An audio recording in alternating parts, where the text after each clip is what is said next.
Hey guys, how's it going? Serge here, and welcome back to the cesspool of content known as my channel. Due to recent events, I along with much of the world have found myself with quite a bit of extra time. Because of this, I decided that now would be a perfect time to start uploading videos again.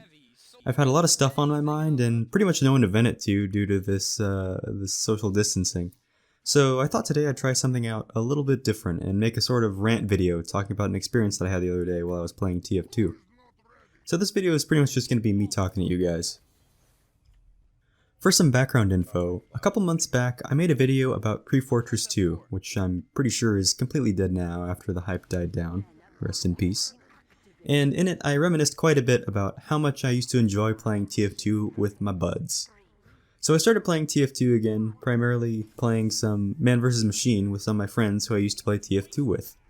If you aren't sure what MvM is, basically it's just 6 people working together to kill multiple waves of robots, with some missions having one main boss at the end of the last wave.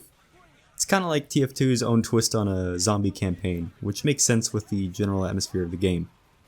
There's also a pretty well established meta of what classes, strategies, and upgrades people need to use to be successful at the game mode, but we'll get into that later. Now most people today that still play MvM play the 2 cities missions, myself included.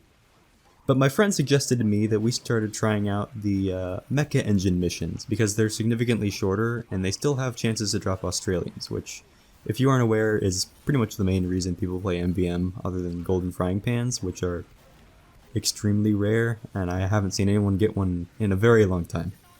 But anyway, I digress.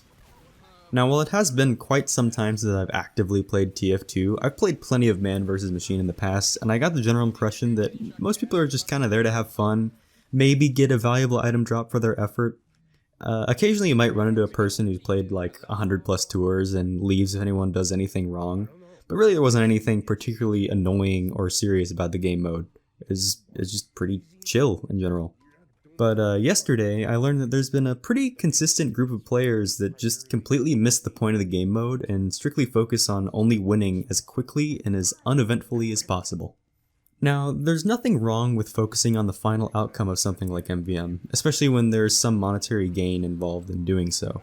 I completely understand wanting to hurry up and get this mission over with, but these individuals go out of their way to make the experience completely unfun, and just throw tantrums using exploits in the game's poor design to ruin everyone's experience when they don't get their way. For the sake of not giving them the attention they seem to crave, I'm gonna censor out the names and the group that I'm referring to in this video, but honestly it probably wouldn't be too hard to find them just by playing MvM, or you could probably find them with some of the things I'm gonna reference here, but you know, that's your choice. I'm not gonna explicitly mention them. So anyway, my friend and I were playing MvM mecha engine missions with some of his friends, and we were total a party of 4. So that means there were only 2 slots for randomly queued gamers. The first who joined was a semi-low tour pyro, like 6 tours I think. I don't know, I only have like 5 myself anyway, so I don't really judge about low tours. And the guy who joined afterward was a member of the group who I'll be bitching about for the remainder of this video. Let's call him Dan. Now, my friend recognized Dan immediately, as he had played with him previously in an MvM game and started telling me about how this guy was really toxic and quite the tryhard. While some of his friends also recognized him and wanted him to join our party. I didn't really know what to think, I got mixed opinions, so I thought I'd just decide for myself to see how someone could be toxic in a casual game mode like MvM, because I really had never heard of it. Not toxic really, at least. So for the first 2 waves, everything was pretty tame, nothing too eventful. The Pyro wasn't really doing anything wrong, but after a while, Dan started to give him some shit for playing Pyro and using the gas passer. A very good weapon, I might add, for MvM. He was claiming that the gas passer made the game too easy and was something that only trash players used. Now, I'm gonna talk about this a little bit more later, but this guy seems to me, in retrospect, like the kind of guy who just kind of wants to get shit over with, because he had like hundreds of tours.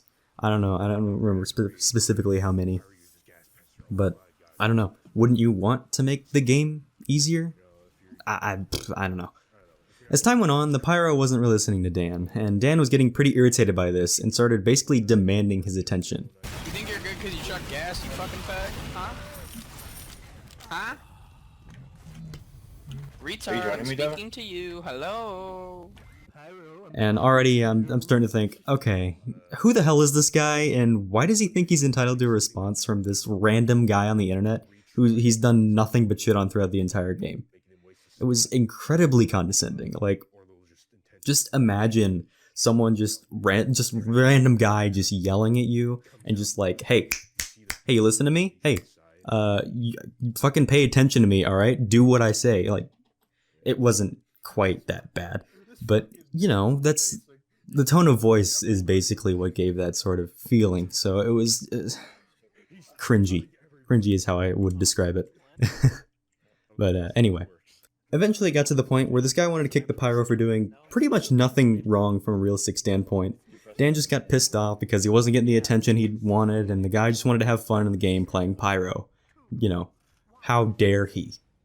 So everyone pretty much decided to vote against this guy being kicked, and the switch in Dan's brain just flipped, and he immediately became a fucking barrel of toxic waste.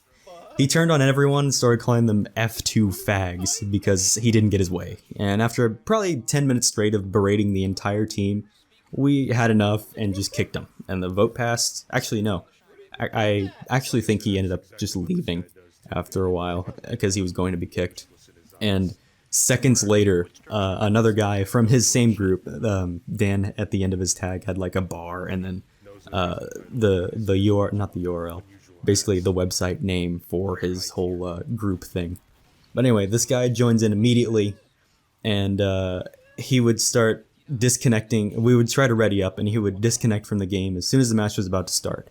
And when you do this, this completely resets the ready up timer, and he was basically holding the game hostage because his friend got kicked from the game.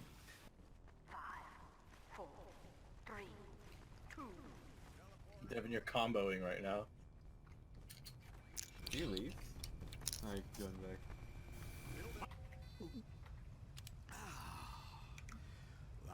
Are we done holding up the game? Are we gonna play the game now? No, I'm just doing it for, Dan. you know, nothing personal. So after resetting the game like 5 times and everyone getting sick of this guy's shit, we actually successfully kicked this guy. The whole vote passed, and he was gone for probably 10 seconds. And then he joins right back in because for some reason being kicked from a game doesn't even soft ban someone for a few minutes. Thanks, Valve. I can't clone your avatar. Hey. Let me clone it. I can't. No. It's not even yours. So. Hey! Actually got him kicked. We don't gonna retry. Oh yeah, what's that? He's coming back in. Well, you can join again after you've been kicked? Yup. Why? Yup. So basically there wasn't anything we could do unless a random somehow joined in before this guy did. I was tired, I really didn't want to deal with this, so I just left and finished my tour this morning. And that's pretty much all that happened, really. There's no ongoing harassment, no other encounters. It was just one shitty mission experience. But it turns out that these guys see themselves as some kind of saints or something. I don't understand it. Basically, as I mentioned earlier, they started up a website which just basically serves as a blacklist of people that they've played MVM with, and it's just people that they don't like, or if they don't do what they want, you know, first try. But it's just ridiculous. And as far as I've seen, each person added to their kick list is typically given a pretty lengthy description as to why they're bad or should be kicked. So at least there is some sort of quote-unquote reasoning.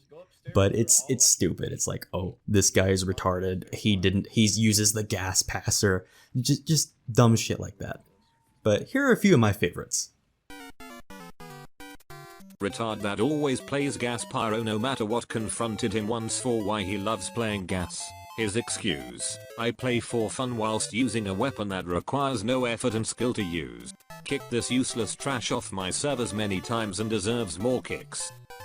Trashnal is the literally worst player in existence. He calls me a tryhard when I go demo wave 3 of bot bash to take care of the heavy end medics, so I tell them I will go idle and spawn and let them handle it. 6-man party BTW, and they fail the wave. Anyway, Trashnal likes to play with kiddie touches and trash players. Welcome to kick list. Christian trash gamer who always leaves, and when he stays he plays like a shitty one tour. But I guess that's what you expect when playing with religious Christian gamers these days. Steel trap. Useless trash twat who presses F2 on the first retard we kicked.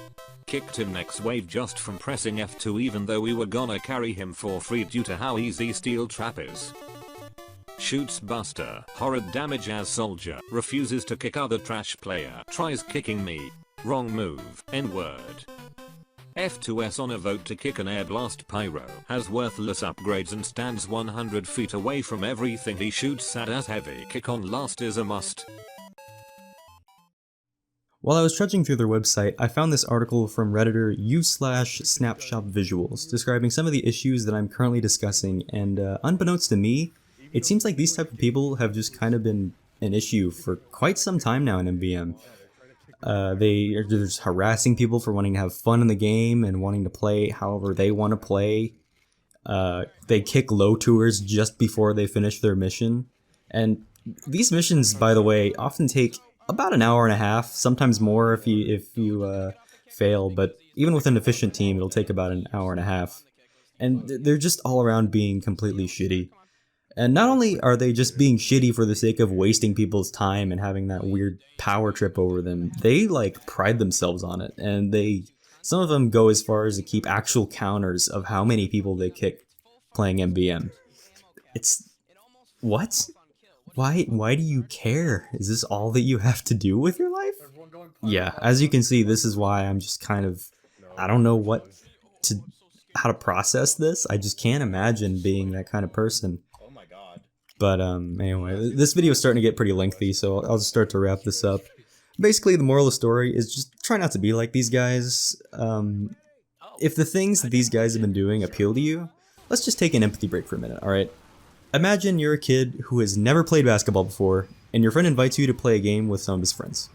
You don't really know what you're doing, but you're just there to have a good time, maybe even learn how to get better so that everyone can have a better experience. But the kid from down the block, who's played basketball throughout most of his life, is also playing with you, and he expects you to know everything about basketball and insists that you play it exactly the way he knows it. He starts verbally abusing you for pretty much anything that you do, until eventually he just decides that you're completely hopeless. He takes the ball from everyone and stabs it with a knife that he's carrying, for whatever reason, while still berating you the whole time. Now no one can do anything at all, and no one wants to confront this psycho kid holding a knife. So you all just kind of sit there in silence until everyone goes home without a word. Your first experience with basketball is horrible, and you immediately assume that anyone with experience takes it way too seriously, and you decide that you never want to hold a basketball again. That's the best analogy I could come up with. I'm sorry if it was kind of cheesy. But anyway, let me know in the comments how you feel about this whole situation. I'm probably overreacting a bit. I'm honestly, it just completely baffled me. I felt like I needed to rant a little bit. I just don't understand just shitty people, or just people that I know, and I know the internet, it's a very common sort of thing to do, to just kind of be shitty because you can be anonymous and you can, I don't know, ruin people's day without really any repercussions in your normal life, normal day-to-day life, for the most part. But anyway. If you feel like these people are doing something that benefits the experience of everyone else by weeding out new players or bullying new players, let me know, as I genuinely want to understand why anyone would think that's a moral thing to do. Please, my brain is dying trying to comprehend this whole situation. But anyway guys, thanks for watching, thanks for listening, and I'll see you guys in the next video. Stay safe out there.